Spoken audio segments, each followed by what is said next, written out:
Tonight we explore the mythic tale of Irene, the forgotten son of Hysis, a demigod born not of Olympus, but of fire and steel deep in the forge of a mortal blacksmith. His task, steal the eternal flame from Mount Olympus itself to reignite the dying hearths of humanity. But what stood in his way was no simple quest. A three-headed guardian of the underworld, a jealous god in winged sandals, and a storm-summoning oracle who foresaw only one ending, Arian's death. So, before you get too comfortable, take a moment to like the video and subscribe, but only if you enjoy the kind of content that merges myth and mystery. And hey, let us know where are you watching from. What time is it for you right now? Sometimes our stories are better than sleep, and other times they just make you dream louder. It's time now to dim the lights. Turn on a fan for some noise, and let's cover what we have for tonight together. In the flickering forge of Myene, where men shaped iron with sweat and prayer, there lived a woman whose hands rivaled the gods. Callista was a mortal blacksmith with a hammer that sang when it struck bronze and fire in her soul.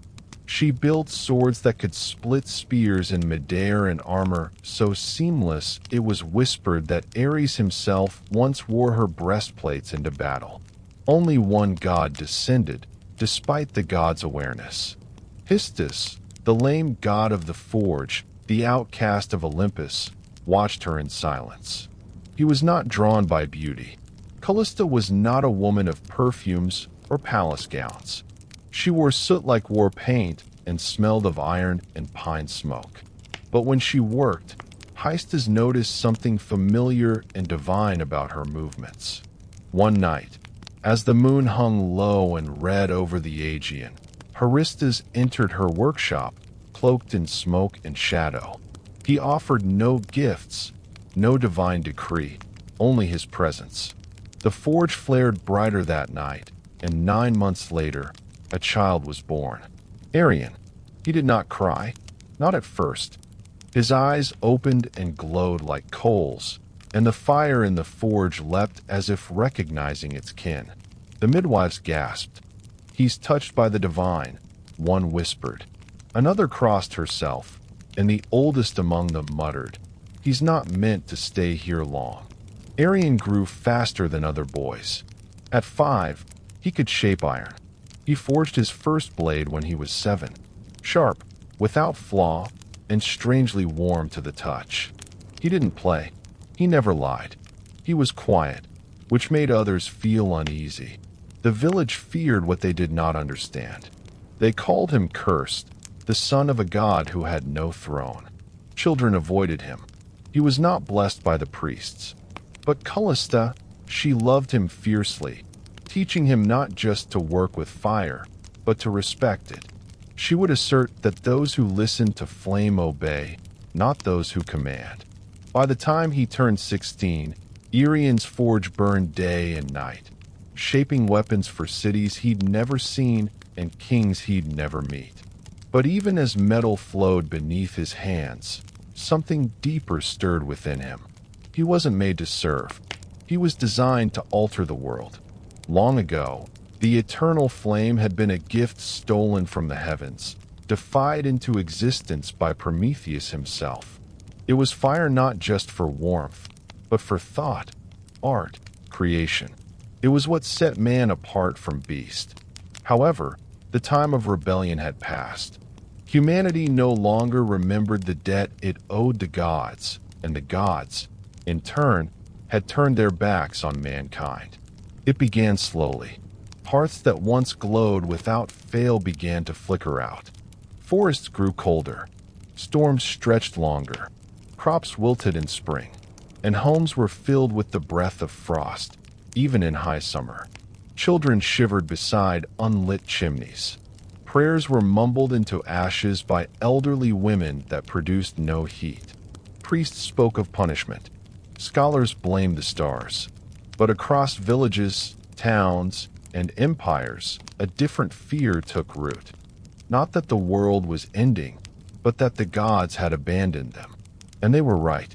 High atop Mount Olympus, The gods had sealed away the last true flame, a spark kept alive only in the divine brazier, untouched by mortal hand for centuries. No god dared share it again. They feared man's rebellion, feared what Prometheus had begun. They told themselves, let them suffer. They must remember their place. However, not every god agreed. In hidden corners of the world, whispers stirred. Dryads spoke of a boy born of flame. Obscene sparks were visible in the eyes of a boy to the nymphs. The winds carried a name, Irian. In the cold chambers of Delhi, the oracle dreamed of fire, walking on two legs, lighting cities with its footsteps. And in the depths of forgotten temples, dying candles sputtered back to life at the sound of a blacksmith's hammer striking anvil. Iran had no idea. He only knew the iron was growing harder to shape, that the flames in his forge required more breath, that the warmth that once came easily was slipping away. But the world had begun to watch. Gods, both old and silent, had turned their gaze to Myane, the divine brazier at top Olympus, though shielded in marble and guarded by fate, flickered for the first time in an age, responding not to a god, but to a boy born of fire and sorrow. And deep within him, something began to glow. The Delhi was failing. King and warriors used to climb stone paths to hear Apollo's voice. Now, though its columns are cracked and overgrown and its sacred springs have turned to mist, there is still a voice buried deep within the mountain air. The oracle Irian arrived in silence. No one greeted him at the gates. The torches lining the temple had long since gone out. Ivy clung to broken altars like fingers, unwilling to let go of lost faith. Thunder growled in the clouds above, not of rain, but of something older, watching. He descended into the hollow chamber, where generations before him had once wept and begged. The oracle was perched atop a crumbling stone throne there. She was draped in violet robes, skin pale like ash, eyes blind but blazing with storms. She sharply inhaled, like a flame being pulled back into a lantern, before he could speak. Hyan, she hissed, though no name had been spoken. He was silent. You will climb the mountain. You will take the flame, and you will die. Her voice cracked like a whip through the stillness. He didn't flinch. He had heard stories of oracles, their riddles wrapped in poetry and metaphor. But this wasn't a prophecy. It was a sentence. She slowly rose, her limbs writhing in the wind like smoke. The gods will oppose you. The world will demand your failure. The flame what you seek. It does not belong to mortals. It was stolen once, and the price was eternity in chains. Irian stepped forward, fists clenched. So let me pay the price. A long silence followed. Then laughter, not cruel but tired. The sound of someone who had seen too many stories in the same way. You already are, she whispered. The room became dim. The thunder outside crescendoed. Something ancient, something primordial, pulsed through the air. Then, just as suddenly, everything went still. The oracle slumped back into her seat. Her mouth opened, but only smoke escaped. Her prophecy was done, and though Arian left without another word, her vision followed him. In dreams, in flame, in every shadow cast by his forge. The gods had spoken. His path was set. But not even Olympus could predict what a dying world would do when handed back its fire. Before one could ascend Olympus, one had to earn the mountain's recognition. And Olympus never bowed to the untested. Legends whispered that the base of the mountain was not stone or snow, but soul. That beneath its foundation was a gate sealed by silence and guarded by the oldest fear in creation, Cerberus, the hound of Hades. No one could pass that gate without first touching death. Arian did not question it. He had studied myths the way blacksmiths study heat, closely, wearily. He knew what waited beneath the roots of Olympus. However, He would have to descend into the underworld itself, not just metaphorically, in order to reach the eternal flame. So he prepared not with armor, but with craft. He spent 3 days and 3 nights forging a collar, not for battle, but for submission. It was made of obsidian, iron, and the final ember from his mother's forge. Into it he carved 3 names, one for each of Kibera's heads. He whispered them aloud as he worked. Memory, loyalty, grief. He stood in front of the shadowy entrance to a cave that was said to lead down forever on the 4th day. Although the wind was cold, it did not sting. It scraped the soul, and the air smelled not of rot, but of forgotten prayers. He entered deeper and deeper. He walked past bones that glowed faintly in the dark, past torches that lit themselves without flame until he heard it. The breathing, slow, massive, layered, like 3 storms dreaming in unison, Kiberis. The beast was lying on a bed of ash and bone, each head twitching in a different rhythm as he entered the clearing. Its fur was blacker than absence. Its eyes were closed, but its ears twitched. Arian did not draw a weapon. He approached, knelt, and held out the collar. Then, softly, he began to hum. It was the song his mother had sung to him as a child. The one she sang when night made the world feel too big, too cruel. The middle head stirred. The left opened one amber eye. After a snarl, the right stopped. Arian put the collar on while they listened in silence. Kiberis exhaled, and the door behind him opened, not with rage, but with respect. Arian had touched death, and death had stepped aside. The road up Olympus was no road at all. There were no markers, no stars to guide the way, only sheer rock, biting wind, and whispers that echoed from nowhere. Arian climbed not with certainty, but with instinct. His mortal hands bled. His divine blood burned. The mountain resisted him at every turn. And then he appeared, not with a roar, not in a flash of power, but in silence. Hermes, the trickster, the messenger, the thief. He was dressed like a traveler, stood on a ledge in front of him, eyes as sharp as broken glass, sandals laced with feathers. A crooked grin danced across his lips. He spun a coin between his fingers and said, "Well, I was expecting you to be taller." Arian didn't stop climbing.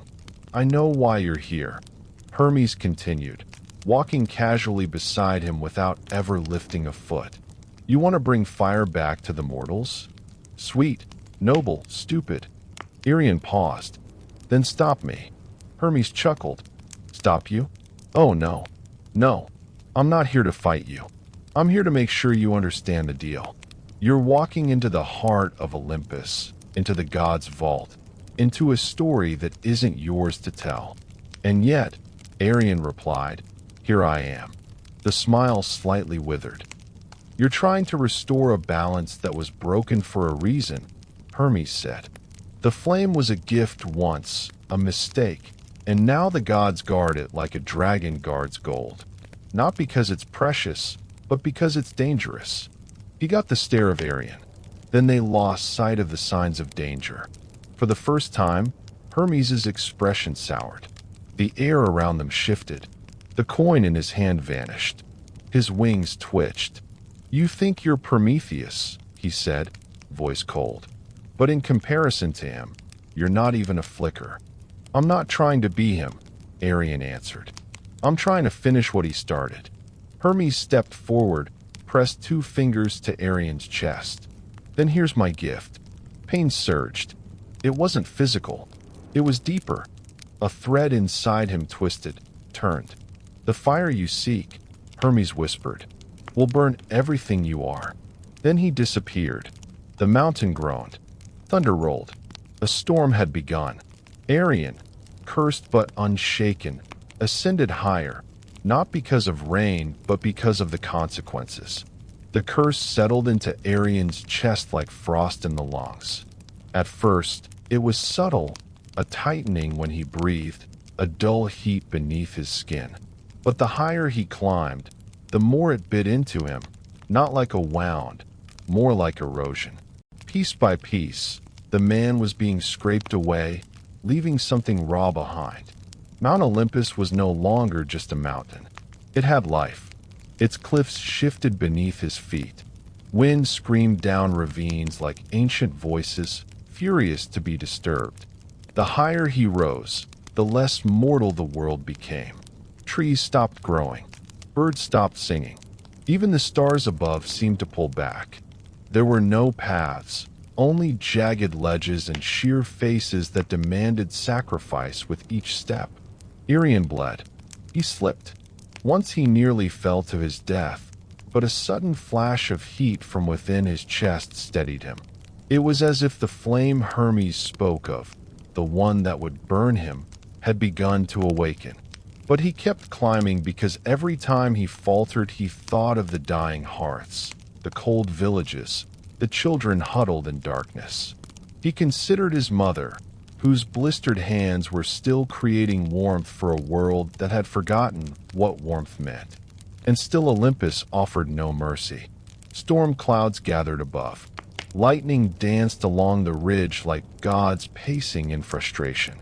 He could feel their eyes now, watching, judging, waiting for him to fall. But it wasn't just the mountain fighting him. It was Olympus itself. He passed ancient ruins carved into the stone. Temples long abandoned by faith, their altars cracked, their gods forgotten.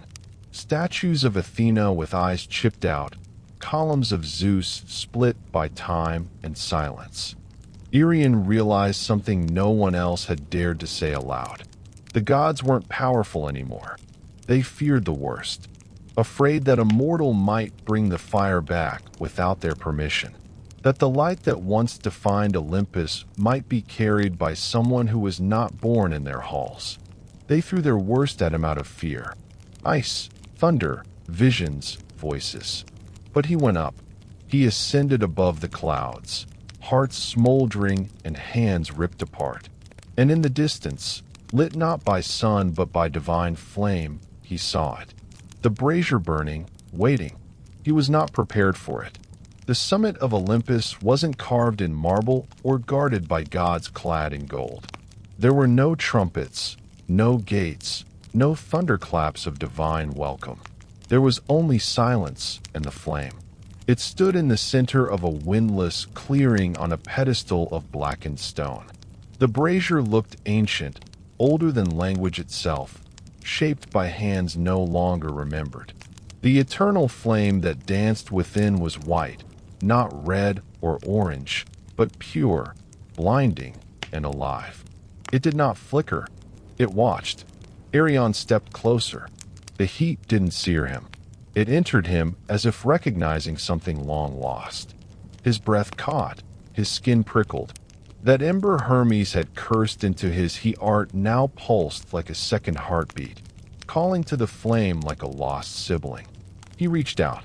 In that moment, time faltered. He saw cities built from firelight. In the dead of winter, he observed his mother's forge glowing. He saw civilizations rising and falling, each one built around fire, and each one forgetting why it burned. He also saw the punishment. A vulture regularly consumed Prometheus's liver while he was chained to a stone. The gods had called it justice, but Arion saw it for what it was. Fear wearing a crown. He could turn back. He could let humanity adapt to the cold. Forget fire. Forget him. But then he heard the wind whisper her name, Callista, and he remembered who he was. He grabbed the flame, and it took him. Pain screamed through his body, not like burning, like being rewritten.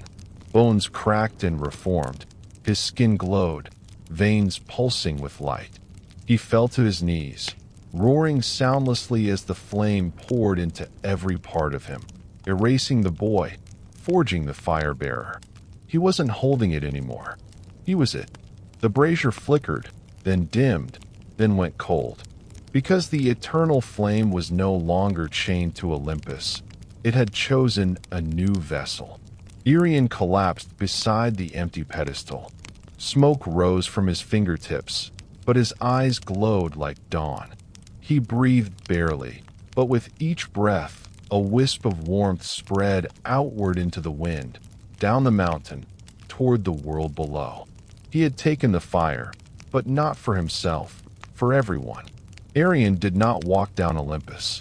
It was with him at all times. The moment the flame entered him, the mountain stopped resisting. Winds fell silent, the sky cleared. Even the stone beneath his feet seemed to shift and guide him, not with reverence, but with recognition. He was no longer a trespasser. He was a torch. His body smoldered with divine heat, not the kind that burned, but the kind that brought life to the surface. Wherever his foot touched earth, frost melted. With every breath, the cursed wind softened. The air smelled not of smoke, but of renewal, of rebirth. However, he was not complete. His limbs trembled beneath the weight of what he carried. The eternal flame was not just fire. It was memory. He could feel every spark it had ever ignited. The first campfire in a prehistoric cave, the torch that lit Athens, the forge that built Troy, and he felt the cost of all of it.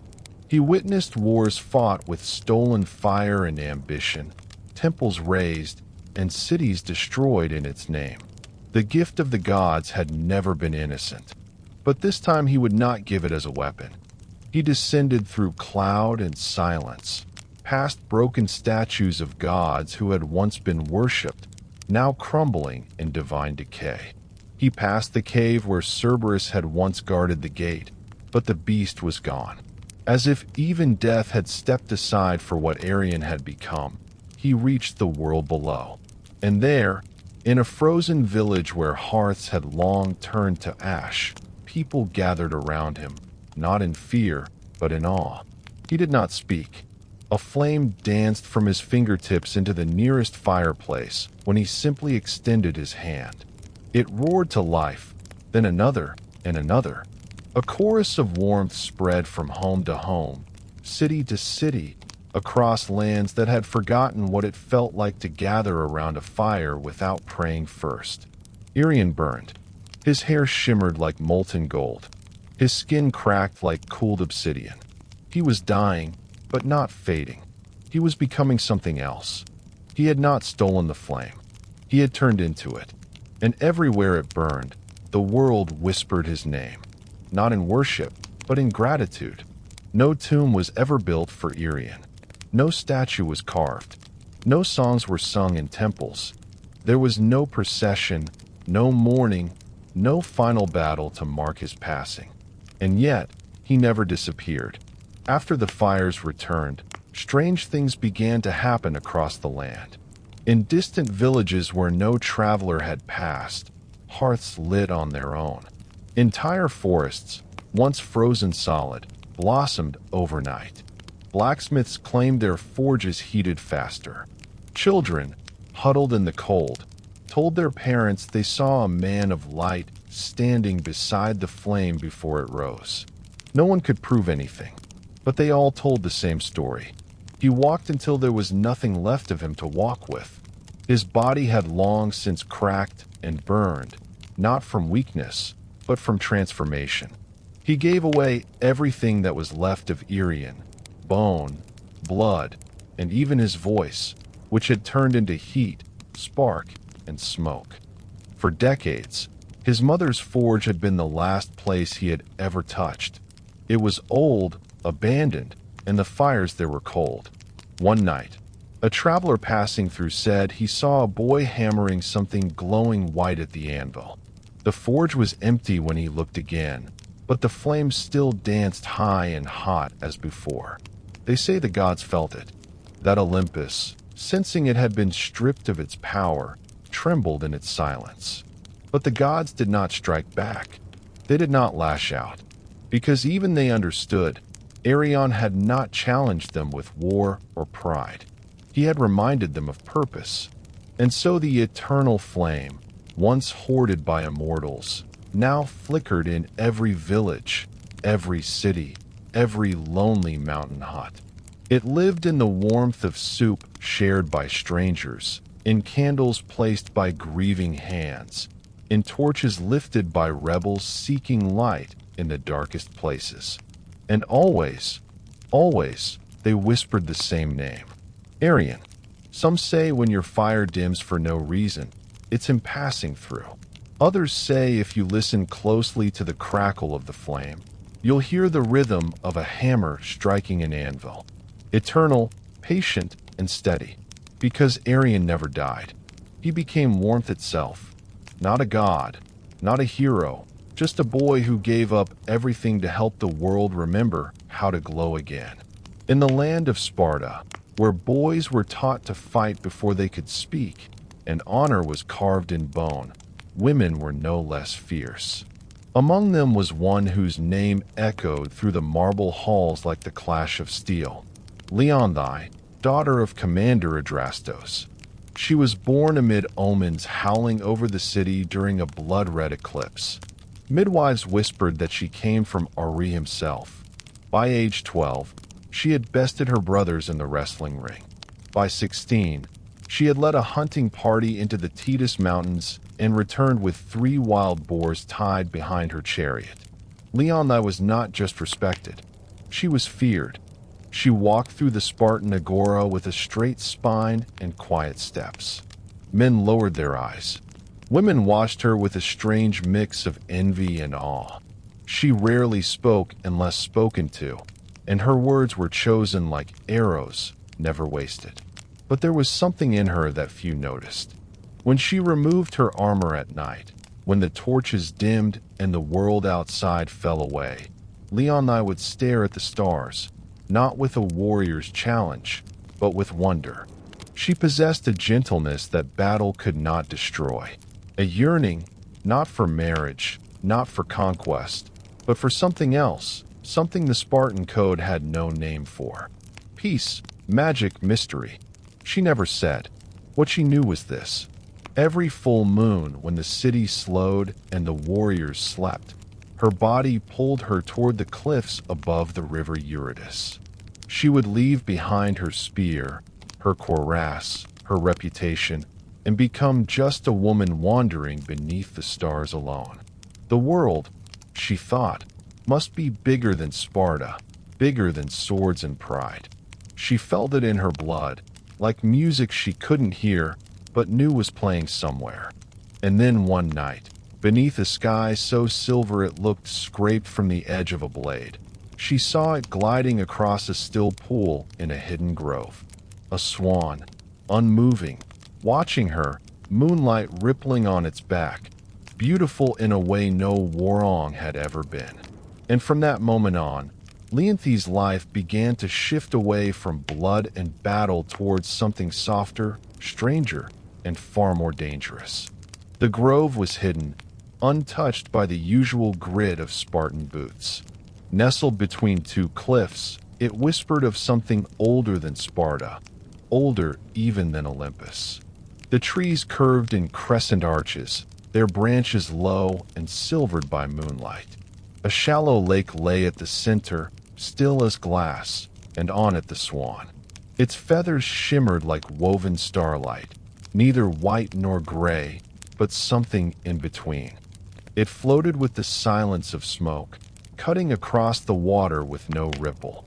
Its long neck arched gracefully as if sculpted by divine hands, and its eyes, God's, its eyes, held no animal wildness, no fear, only awareness. Leonthe froze at the treant. Her training screamed caution. Nature never moved like this. No creature stood so boldly before a human. But the swan did not flee. It watched her calmly, expectantly. She stepped forward. It tilted its head. Another step, closer. The lake did not stir. She stood at the edge of the water, heartbeat steady but alert, hand resting lightly on the dagger strapped to her thigh. The swan moved again, slowly, deliberately, toward her. When it reached the edge of the shallows, it stopped and bowed its head slightly. Leonthe knelt. She had seen thousands of things in her life.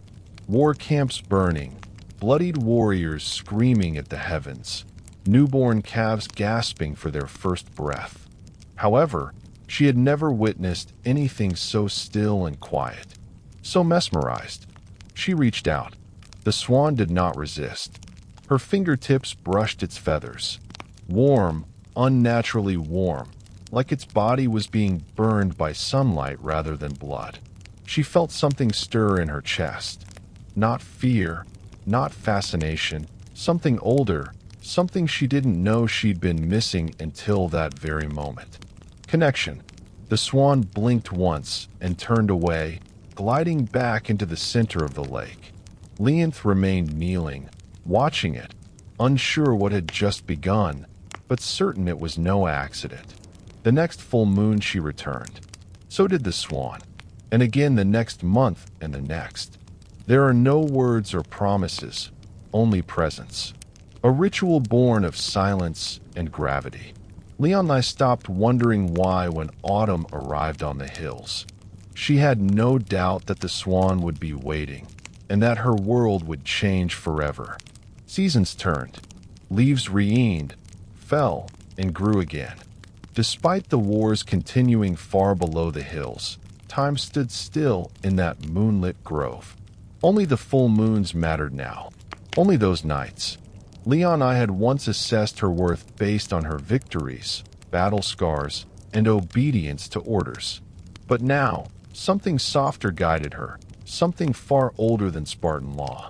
Each month she returned to the grove with offerings, fresh figs, soft linens, carved trinkets from olive wood. The swan never ate, never acknowledged the gifts. Yet Leonthe continued, drawn by an instinct she couldn't explain. The swan was always waiting. It met her at the edge of the water, dipped its head gently, then glided by her side. Sometimes it circled her. Sometimes it simply stood beside her on the shore, its warmth bleeding into the air around it like a hidden sun. Not like a soldier, but like a woman who had never been heard before. She began to speak. She spoke of her father's coldness, of how victory never filled the empty space in her chest, of the nights she stared at the sky, wondering if there was more than sword and soil. The swan said nothing, but it listened. She could feel it. It was not silent in its stillness. It was attention, the kind mortals never gave, the kind no commander, no suitor, no friend had ever offered her. Over time, she stopped feeling alone. She braided her hair before each visit, smoothed her robes, sat beside the swan for hours, shoulder touching wing, saying little, yet feeling more than she'd ever felt in a Spartan palace or battlefield. And still, the swan never fled, never aged, never changed. She should have been afraid. There were stories of gods taking animal form to lure mortals into ruin. Stories of punishments for those who loved the divine. But Leonthe didn't believe in stories anymore. She believed in the way her hand fit perfectly along the curve of the swan's neck, in the way it bowed its head when she sang quietly into the night, in the way it seemed to wait for her, need her. No words, no promises, but in their silence, something ancient took root. And though she didn't speak the word, not even to herself, Leonthe knew what it was. Love. The swan was not born of earth. Its wings had once stretched across the sky. Its fingers had played the lyre that made the sun rise. Its name had once been whispered in temples, carved in marble, and shouted in song.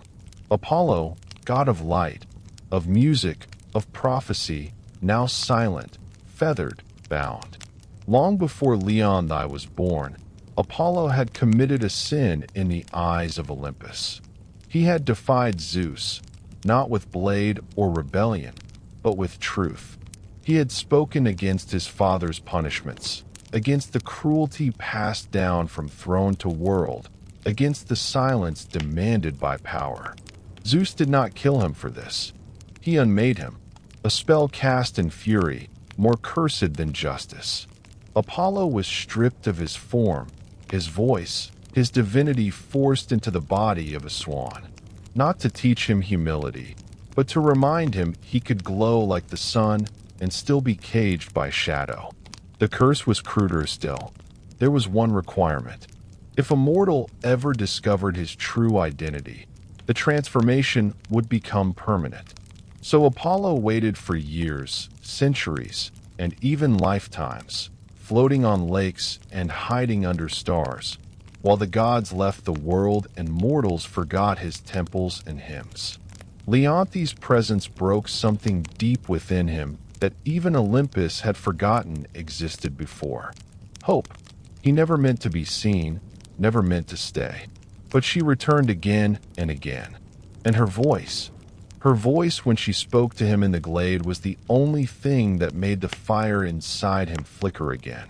She was not a priestess, not a nymph, not a chosen oracle. She was a warrior with hands that knew only weapons, a woman hardened by loss and trained to feel nothing. And yet she saw him. She treated him not as a symbol or a threat, but as something sacred, something worth waiting for. He dared not speak, dared not reveal his name. But in the tilt of his head, in the stillness of his body, he answered every question she never asked. He slowly but surely fell in love with her back. Sparta respected solitude, but not for very long. Leonthe's absence did not go unnoticed. Each full moon, she slipped away from the barracks, from the training fields, from the watchful eyes of commanders and kin. At first, none questioned her. She was Leonthe, untouchable, unshakable, the warrior whose loyalty was carved into every scar. But Sparta thrived on order, on discipline, and love, especially the hidden kind, was a foreign thing in a city built on control. She wanders, began the whispers. She is less vocal in counseling. Although she trains, her strikes lack venom. It was accurate. Leonthea had grown up. Her movements were still sharp, but no longer cruel. Her eyes softened and her voice became less harsh. Some nights, she smiled to herself as if holding a secret the gods themselves couldn't steal. Her father first noticed. Commander Adrastos, a man whose face bore no softness, whose daughters were meant to lead men, not follow feelings. He summoned her one evening under the guise of strategy. But when the chamber emptied, he spoke plainly. "What keeps you from sleep?" Leonthi offered no answer. His voice darkened. "Do not forget who you are." However, she already had, at least the version that Sparta had made of her. What the city had built in stone, the swan had touched with water, and Leonti found herself unwilling to return to who she'd been. Still, Sparta watched. A patrol once followed her out beyond the walls, tracing her steps toward the cliffs. They lost her near the olive groves. It wasn't enough to shadow her because she was too skilled. Enough to birth suspicion.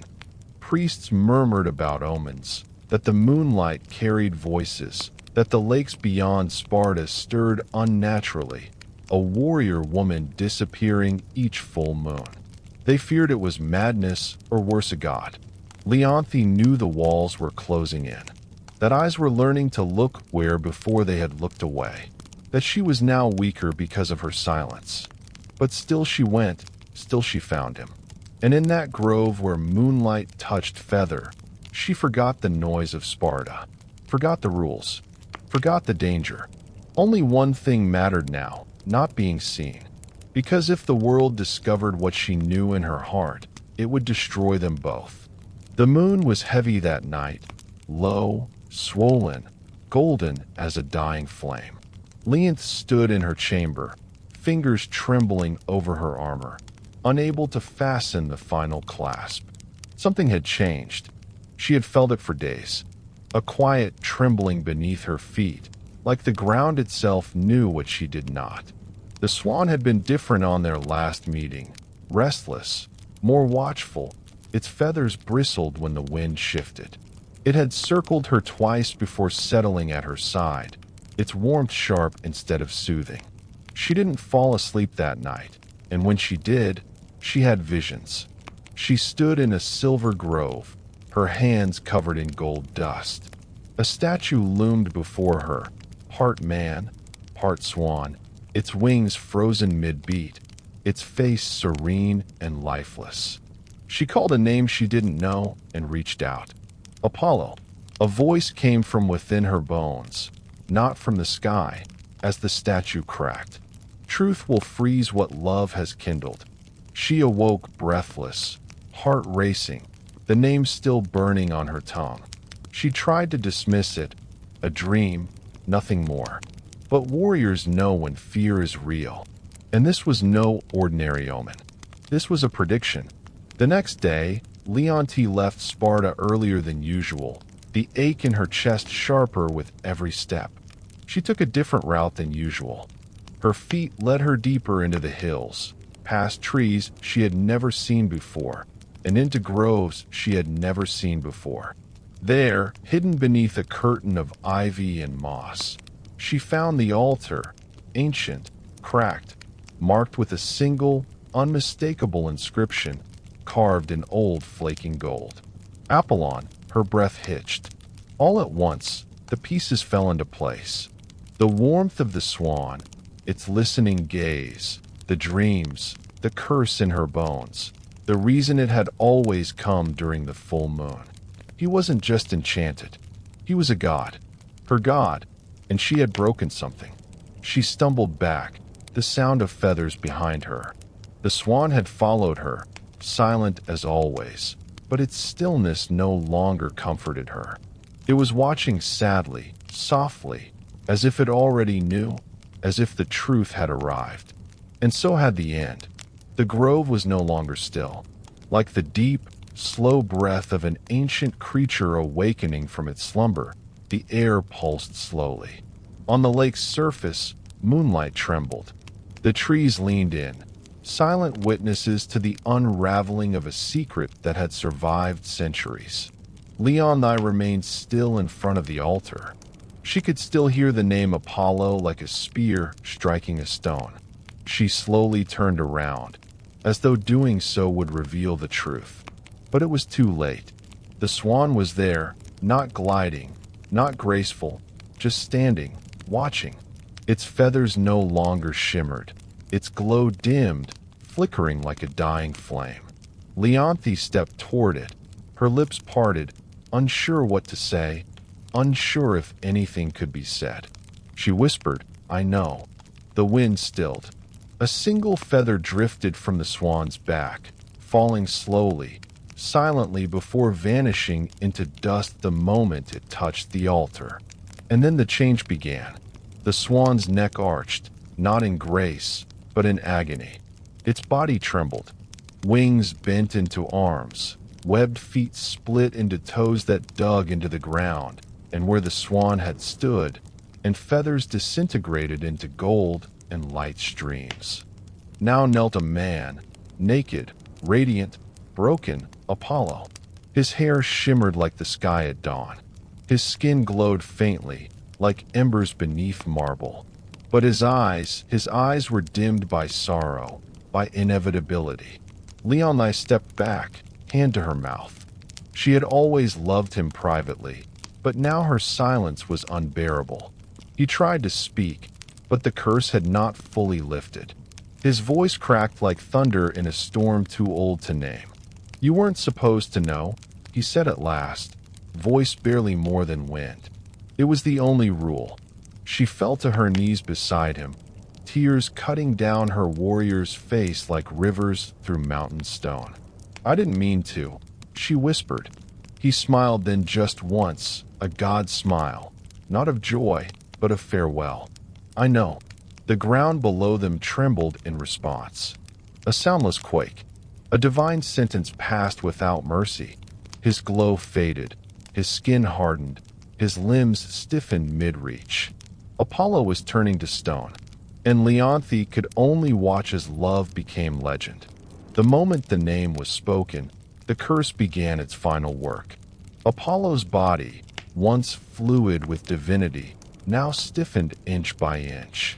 The light beneath his skin dulled like cooling metal. As the final phase of Zeus's punishment took hold, His golden hair lost its shine and hardened into marble threads. There would be no forgiveness, no reprieve. Leonthe's hands were still warm and trembling, but she could feel the stone creeping over her like a layer of frost. His fingers wrapped around her one more time before they stopped entirely. She shook her head. No, no, this can't be how it ends. But the curse didn't listen. It had waited centuries in silence, patient and cruel. Apollo's chest rose once more and then didn't. His wings, half formed behind his shoulders, froze mid-fold. His knees bent in grief, locked in place. His face, still beautiful, still kind, was caught between love and pain. His eyes open but unseeing. Then there is silence, a quiet deeper than any battlefield, deeper than the moments before the charge. This was not the silence of peace, but of loss, of something sacred shattered. Leonthe knelt down there, pressing his forehead against his now cold hand. A hand that once cradled stars, now nothing more than stone. Her tears slid down the side of his marble fingers and fell to the earth, one after another, slow and steady as a funeral march. The grove dimmed. Even the moon, so often bright and watchful, seemed to draw back behind a veil of cloud. No lightning came. No god appeared because the punishment was done. Zeus had said it. The swan had flown for the last time. And Apollo, god of light, was now a statue of silence, forever frozen in the moment of his final truth. Leonthe stayed long after the transformation finished, arms wrapped around what remained. She did not scream. She did not curse the heavens. There were no Spartans to hear her cries, no warriors to bear witness. Only the wind, only the trees, and the stone figure of a god who had once loved her, not with thunder and fire, but with stillness. And now with silence. Lethe never returned to Sparta. She left her armor where it lay beside the altar, removed her sword, let her war-bound name drift away like smoke over the lake. The woman who had once stood tall among kings now knelt in silence beside a statue that would never move again. The grove became her world. Each full moon she returned, never missing a single one. She brought no offerings, no incense, no prayers, just herself and a memory. She would sit beside the statue of Apollo, fingers brushing the cold stone hand she once held in flesh. Sometimes she spoke. Sometimes she hummed a song he'd never heard, but somehow felt like it belonged to both of them. Other times she simply watched the water and said nothing. The villagers began to whisper. They said a woman haunted the hills, that she wandered under moonlight with eyes like distant stars. Some said she had gone mad. Others said she had been chosen. But no one dared disturb her. Years passed. Winters came and went. Empires shifted. Gods fell silent. Leonthe, however, remained. She grew older, but never frail. Her strength endured, less like a soldier, more like the roots of an olive tree clinging to the same patch of earth year after year, storm after storm. And still the statue stood. Apollo mid-kneel, wings half-formed behind him, gaze fixed on the space where Leonthe always sat, a moment frozen in marble, untouched by time. Some travelers claimed the stone was warm to the touch, that if you placed your hand against his chest, you could feel something faint, like a heartbeat from a dream. And then, one final full moon, Leonthe came. She sat beside him longer than usual, laid her head gently on his shoulder, and never moved again. When the villagers came weeks later, they found her there, peaceful, eyes closed, lips curled faintly in a smile. Beside her, Apollo's statue shimmered faintly, as if lit from within. No one touched it. They built no shrine, no temple. But the legend grew, and now when the moon is full and the wind is still, some say the swan returns to the lake. Not to be seen, but to remember. Melanian was not born under a palace roof or amidst temple incense. He came into the world beneath a willow tree during a storm that split the sky in two. His mother, a midwife's daughter, swaddled him in a linen wrap as thunder rolled over the hills. Birds scattered, the rain danced, and the child did not cry. He hummed from the moment he could walk. Music followed him. Streams whispered melodies when he knelt to drink. Leaves trembled in harmony as he passed. He didn't need instruction. Sound belonged to him. By 10, he could mimic any bird call and weave it into song. By 16, he played the lyre with such grace that even hardened warriors paused to listen. He sang of rivers, of lost brothers, of fields before war, songs that filled men's eyes with tears they didn't know they had. People called him a gift, a miracle, a child of divine breath. He never claimed it. Melanian traveled from village to village, sharing his music without coin or pride. His voice calmed fevers. His chords softened hardened hearts. He once played for a dying child who, upon hearing his lullaby, smiled and drifted into death as if it were a dream. But not all ears that listened were mortal. One spring evening, as he sat beside a glimmering river and strummed a tune about starlight, the very air around him changed. The wind slowed, the water stilled, even the frogs silenced their song. And then they arrived, the Muses. 9 of them, stepping lightly from behind the veil of the world, cloaked in light and sound. Each carried her own essence. History, tragedy, dance, epic poetry, and more. Their eyes were not kind, not cruel, just knowing. They listened, and then to Melanian's astonishment, they sang back. 9 voices in perfect harmony, older than language. Melanian closed his eyes, and without thought joined them. His voice didn't echo theirs. It evolved them. When the last note fell into silence, even the stars seemed closer. One of the Muses, Kali, eldest and most stern, touched his brow. She said, "You are not ordinary. You are a container." And thus began the legend of Melanian, the bard whose voice would shake the heavens. From that night on, Melanian was no longer just a gifted mortal.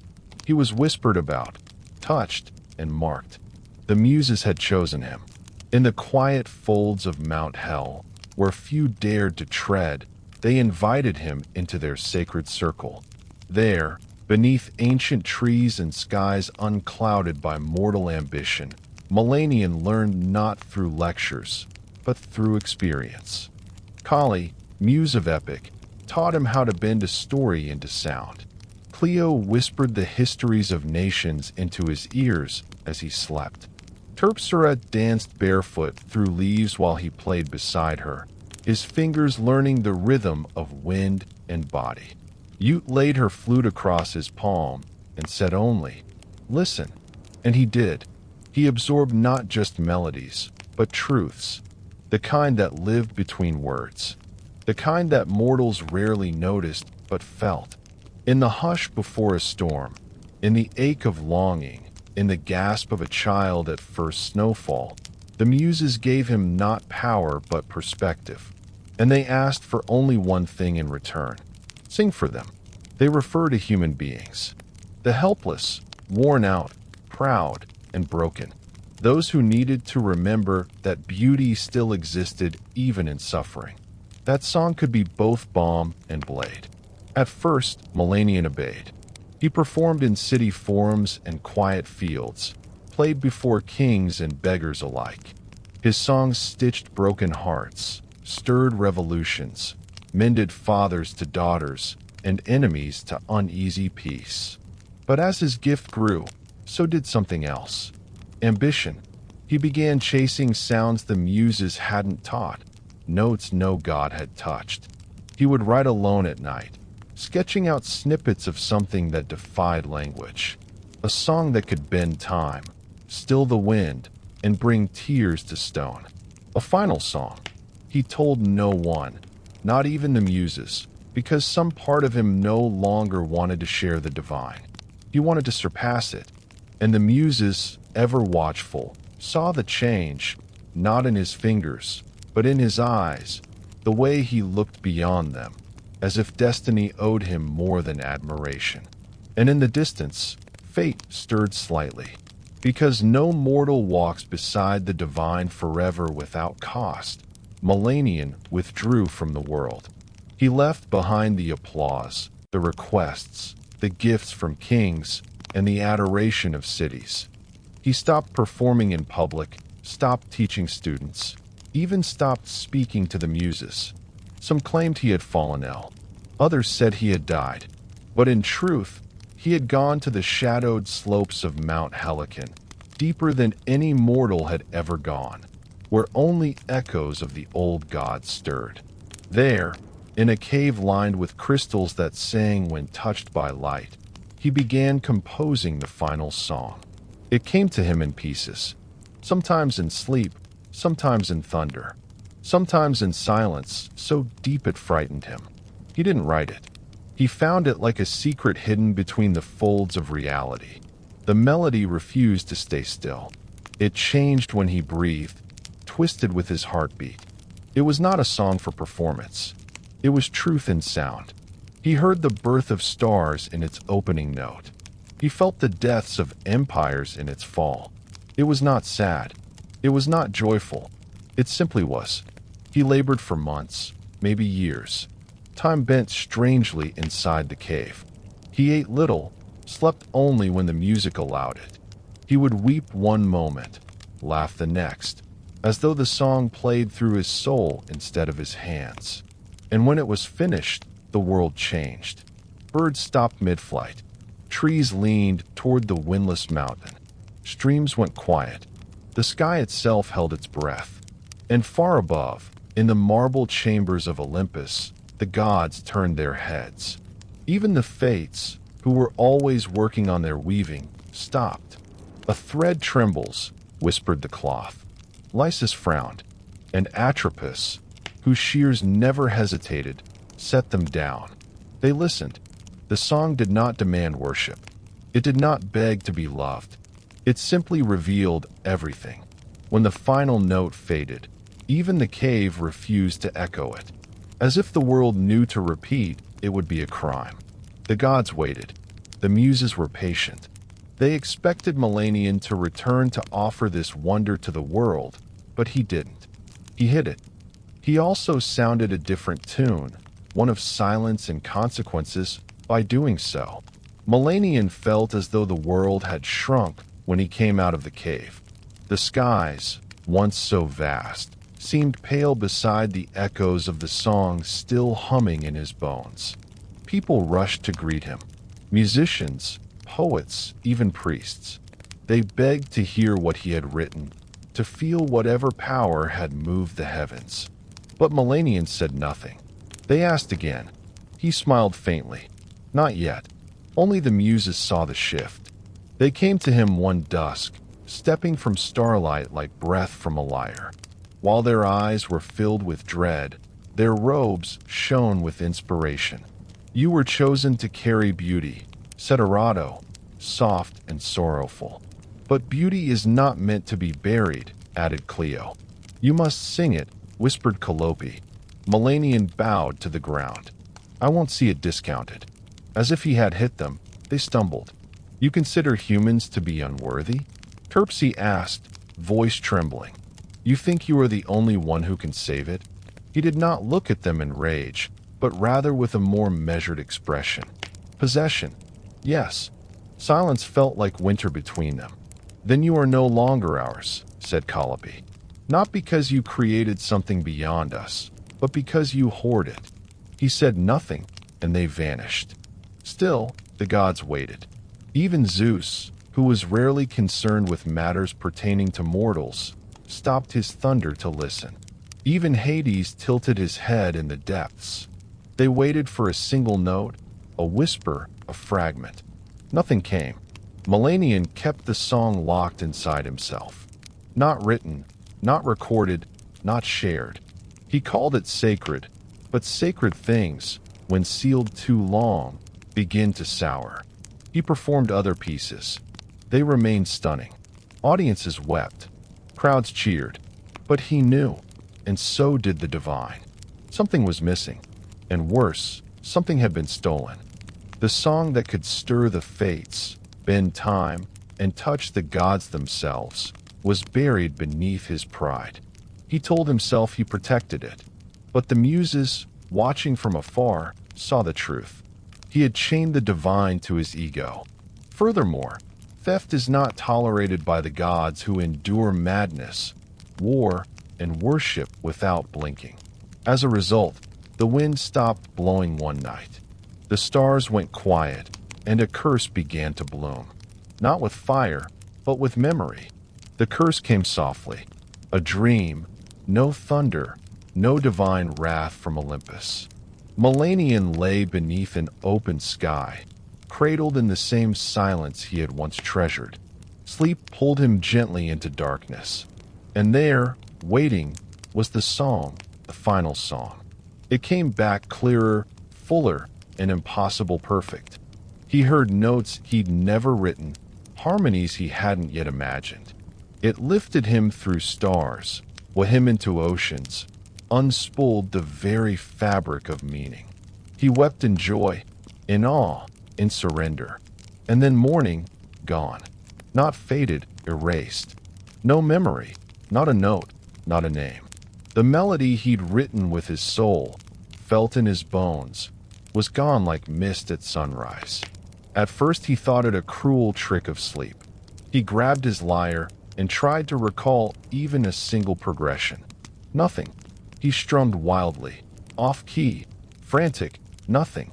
That night, he returned to his bed early, heart pounding, and the song returned, more radiant than ever.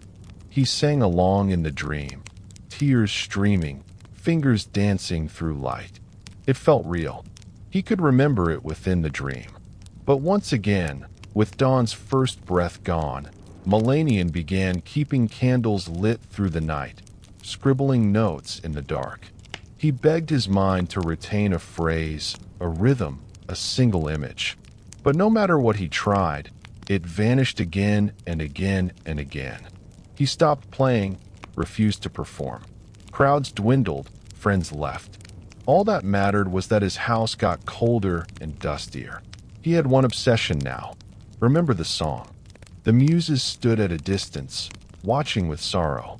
He was given a gift, said Otterpie, and he chose to cage it. Now he is the only one who will hear it, said Polyhymnia. And never remember, whispered Cleo. It was not vengeance, it was balance. Melanian would hear the song every night for eternity, but it would live only in dreams.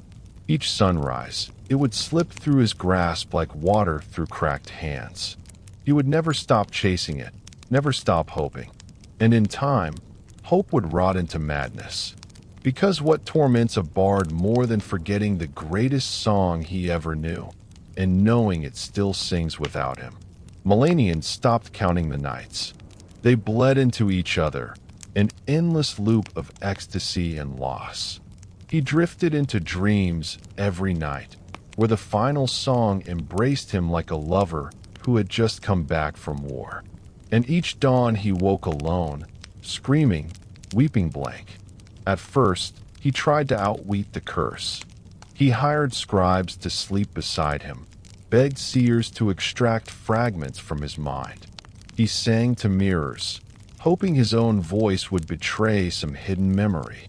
Nothing worked, and slowly he began to fray. He stopped eating.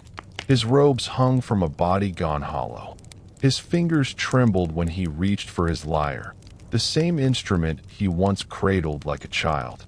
Strings snapped under his shaking hands. He didn't fix them. He didn't need them anymore, because the music continued to play while you slept. It became his only purpose, the only place he felt whole, and waking became a punishment. He cursed the sun, smashed his windows, sealed himself in a room with no light. But still the song left with the morning. When he emerged, he no longer resembled a bard. He was wildeed, gaunt, his once golden voice now roar from nights of desperate humming. He wandered from village to village like a beggar, not for coin, but for memory. Have you heard it? He'd ask strangers, the song with no beginning and no end. Have you heard it in your sleep? People pied him at first, then feared him. Some threw stones, others fled. He began to sing fragments in the streets, random, frantic bursts of melody. Others didn't understand them, but to him, they were clues, keys, and fragments of a shattered mirror that he could almost get back together. But he kept losing them. He laughed when he failed, then cried, then laughed again. And every night the song came back, shimmering, whole, just out of reach. The muses watched, not with anger, with mourning. He had once been their finest vessel. Now he was a cracked jar, overflowing only when no one could hear. And in that descent, the song he'd hoarded became the thing that unraveled him. Not with fire, not with wrath, but with silence. Melanien no longer lived in the world. His body walked through it. Yes, but his mind was elsewhere, caught between dreams and daylight, past and present. A song only he could hear, and only when it was too late to hold. He wandered barefoot through cities that once hosted him like royalty. Children who once sat at his feet now ran from his shadow. His name once sung in praise became a warning. Don't end up like Melanien. He slept where he could, under trees, in empty chapels, sometimes in the doorways of inns whose keepers once begged for his presence. He no longer asked for food, only a place to rest, only the dream. The curse never failed. Each night, he fell asleep with trembling hope. And the final song returned. Whole, alive, a perfect ghost. And each morning, he woke to forgetting. The silence did not conceal the cruelty. It was in the memory of sound. He recalled hearing something transcendent that had meant everything to him. But he could no longer remember why. He began speaking to shadows, to trees, to the stars. Sometimes he would sing to strangers and demand they sing back, convinced the melody was hiding in someone else's throat. Once he believed a child had hummed it in passing. He followed the family across 2 villages before collapsing in the dust, begging the boy to sing again. But the sound had been something else, something ordinary. He wept for hours, and still each night the song returned taunting, embracing, divine. He tried to hum it as he dreamed, tried to wake mid-melody, but the curse was clever. He could not move within the dream. He could not record it, write it, carry it, only hear it. When he awoke, he found nothingness. Some who saw him said he still hummed in his sleep, that if you placed your ear near his mouth at midnight, you could hear a music unlike any other. But only then, only in darkness. The muses no longer came. The gods stopped watching, and Melanien, once the voice of the world, now wandered like an echo of a song the world could no longer remember, and he could no longer forget. Melanien had grown thin as twilight. His skin, once kissed by golden light, was now pale and paper-thin. The traces of his voice that were still there were Horsero from years of whispering and wandering. He no longer searched for food, shelter, or even the song. He simply walked. One evening he reached a cliff overlooking the sea. It was quiet there. There are no towns, roads, or curious eyes. Just the wind, the waves, and the stars slowly rising in the deepening blue. The sea breeze tangled his remaining hair as he curled up against a stone. He didn't weep. He didn't sing. He just shut his eyes, and the dream came again. But this time, something was different. There was no delay, no mist to wade through, no struggle to hear. The final song was there from the beginning, full and clear. But it was not just sound. It was a place, a presence, a world built for music. Melanien stood within it, barefoot on chords that swayed like grass, with the rhythmic beat of the stars above. The sky was like a concerto. The The wind sang in harmony, and he was not just hearing it. He was part of it. His own voice joined the song, and it did not tremble. It did not forget. It shot up. He saw every note he had lost, every phrase he'd mourned. But now he understood. The song had never left him. It had grown without him. His hands could no longer handle it any longer. He was not its owner. He testified to it. And in that final dream, there was no sorrow, no shame, no punishment, only release. When the sun rose, Melanian did not stir. The wind lifted softly around his body, as if carrying away a final breath. A shepherd passing the cliffs found him later, peaceful, hands resting on his chest, as if cradling an invisible lyre. There was no recording and no scrolling. But above him, high in the coastal sky, seabirds flew in strange formations, almost like they danced to something only they could hear. And the sea for a moment sang, not in words, not in melody, but in something older than either, something he had finally become. Melanian was buried beneath a lone olive tree near the cliff where he last slept. No priest performed the rites. No crowds gathered. Just the shepherd who found him and a few villagers who remembered the stories. Faint echoes of the bard who once made the gods pause mid-breath. There was no monument, only silence. But silence has a way of amplifying truth. In the years that followed, strange things were whispered across the land. Travelers claimed that if you passed that cliff under a new moon, you might hear a melody in the wind. Brief, fleeting, heartbreakingly beautiful. Not a full song, just a note, just enough to make you stop.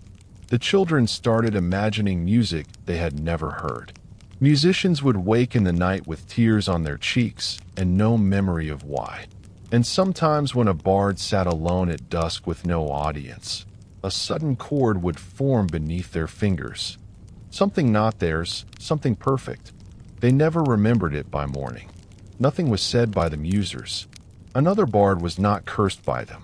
They did not reclaim the song because they understood what Melanian had become. Not a warning, not a hero, but a vessel turned legend. A soul whose punishment was born not of cruelty, but of refusal, and whose redemption came not through sharing, but surrender. The final song was never written down. It was never performed in amphitheaters or temples. It does not exist in scroll or scripture, but it lives in the quiet moments between sleep and waking. In the hush before a performer strums their first chord. In the same way that when you're grieving, the sea sounds different. Melanian's song became part of the world itself, not to be remembered, but to be felt. A whisper in the bones, a melody without words. And those who feel it even for a moment, never forget the silence that follows. They say if you stand alone on the right cliff on the right night with no one watching and the wind is kind, you might hear a sound that doesn't belong to this world. Just a fragment, just a breath. And maybe if you listen closely enough, you'll finally understand why Millennium never let it go.